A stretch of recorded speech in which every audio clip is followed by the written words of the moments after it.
Today kicks off my Australian adventure. It's my first time visiting the country, so I'm excited to experience the aviation world, enjoy some fantastic coffee, and check out the sights. Over the next few videos, we'll explore some of the airlines that keeps things moving down under. First off is Virgin Australia. Is it a low-cost carrier, full-service airline, or somewhere in between? I'm not sure, but let's find out together. Good afternoon and welcome back to another video, and welcome to a very rainy Cairns, Australia. The weather actually started quite pleasant this morning, but the weather has changed throughout the course of the day. This is my first time visiting Australia, and today's going to be my first domestic flight in the country. Today we'll be flying with Virgin Australia on a domestic flight from Cairns down to Sydney, and we're not going to let a little bit of precipitation get in the way of having a great day. The flight is set to depart at 2:45, so come along and let's enjoy Virgin Australia as we go from A to B. I had about an 8-hour layover from the inbound red-eye from Tokyo, which I slept almost in its entirety, and so I'll bring you along Virgin Australia's international flight on my return a few videos from now.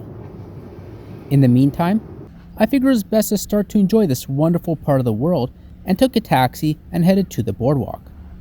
As I mentioned, the weather was actually bright and sunny at 6:30 a.m., however the intermittent showers rolled in as the morning progressed. Perhaps it was a sign to head indoors and grab a coffee and some breakfast, so who am I to argue?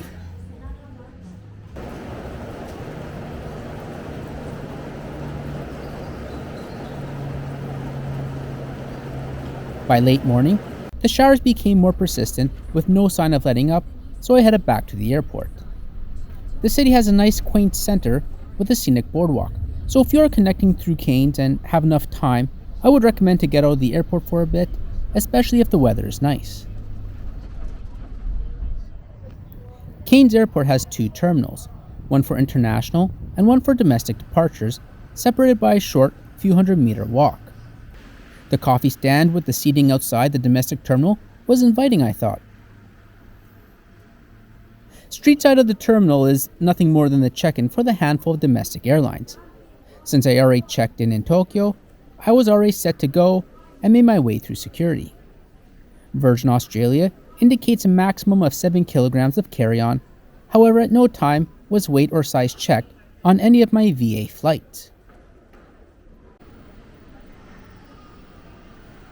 Gate side of the terminal is set up with a common central waiting area, where passengers are encouraged to hang out here until their gate is called. With it being around lunchtime, I took the opportunity to snag some Hungry Jack's, Australia's Burger King. If there is one thing to gripe about the terminal, it's the lack of windows to see out onto the apron. In any event, boarding was very quick, and Virgin Australia doesn't really employ the zone system, and everything seemed to work well. We'll enjoy seat 8F near the front of the economy cabin for today's flight. We are on one of Virgin Australia's 737-800 aircraft, one of 75 in their fleet and the most common aircraft they fly. Each has 176 seats over 2 classes. The economy cabin is further separated by economy, preferred seating, and economy X. And the plane has 3 lavatories on board, 2 in the back and 1 for the business class passengers at the front.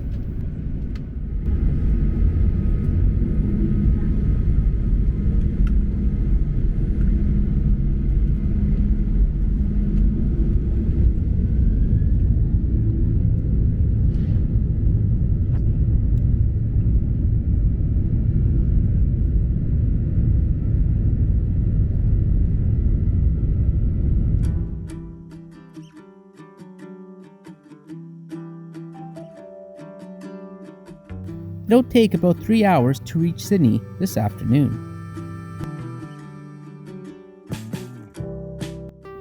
On board Virgin Australia's 737, you'll find the economy cabin in the standard 3-3 seating layout, with a healthy purple glow from the Boeing Sky interior lighting. A hard plastic purple bulkhead separates economy from the small 2-row business class up front. The seats are dark gray with either gray, red, or purple headrest. The seats were actually pretty comfortable, and the adjustable headrest gets the nod of approval.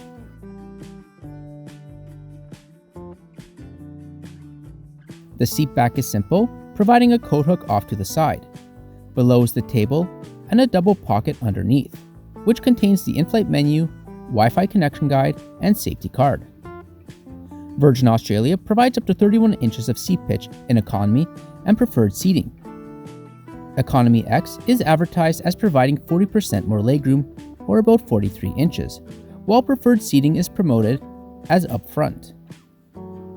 In-flight power is not provided on these aircraft, so make sure to charge on the ground or bring your own power bank. If you want anything to make your flight more comfortable, Virgin Australia's got you covered. There are a few air amenities, as they call them, for purchase. And above you have access to the air control and reading light. Overall, I was very pleased with the seat and legroom.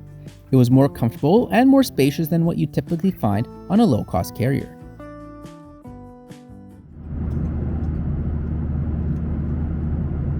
VA's 737-800 are equipped with Wi-Fi. Plans start at about $10 Australian for 30 minutes. Free internet is provided to business class and platinum members. Like on most flights, I didn't bother with the internet as I enjoyed disconnecting for a bit, relaxing, and taking in the experience. And I was too excited by looking at the passing landscape below anyway. It's Australia after all. And as always, I take a moment to welcome new viewers to the channel. If this is your first time watching, definitely check out some of my other trips. I have plenty of content from Japan and Canada, and many other countries I'm fortunate enough to visit. Virgin Australia provides an in-flight menu with items available for purchase. There is a selection of snacks, small meals, drinks, and a few combo deals. Flights over 4 hours offer a hot meal option.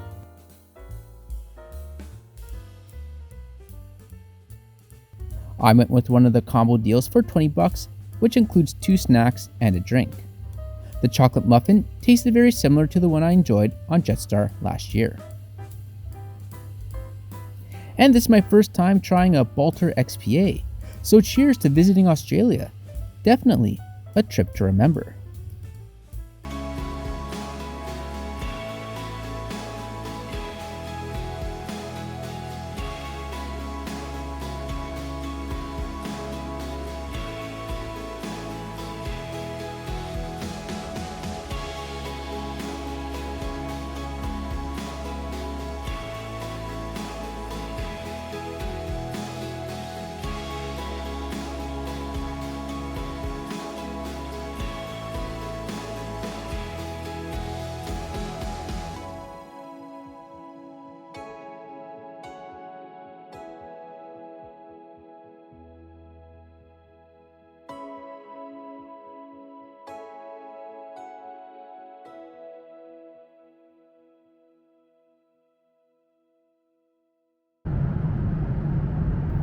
In-flight entertainment is streamed to devices on board.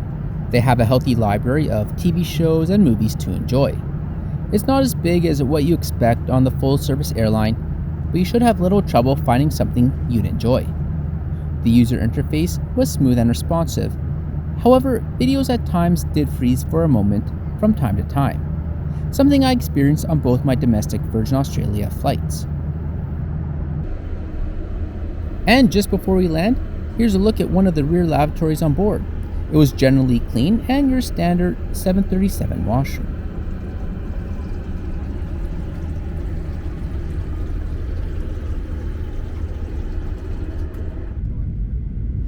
Overall, this was a wonderful and relaxing domestic flight down to Sydney. The staff did an outstanding job and everything went smoothly. I preferred this product over an ultra low-cost carrier as they weren't stingy with the baggage, weight, and size, and the seats were more comfortable.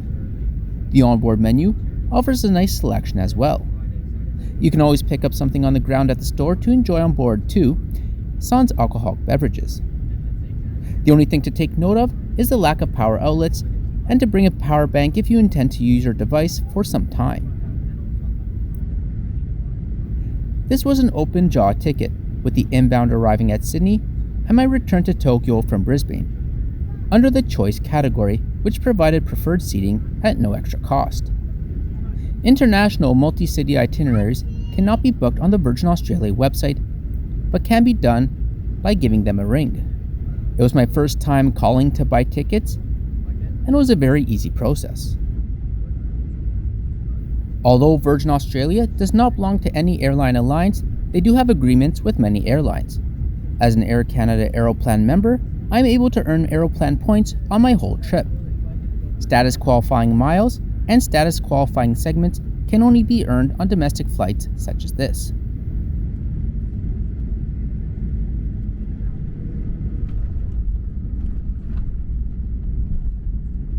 The price of my open jaw ticket from Tokyo came out to 117,740 yen. Thanks for watching. Let me know your thoughts on Virgin Australia, and I'll catch you in the next video on board another Australian airline.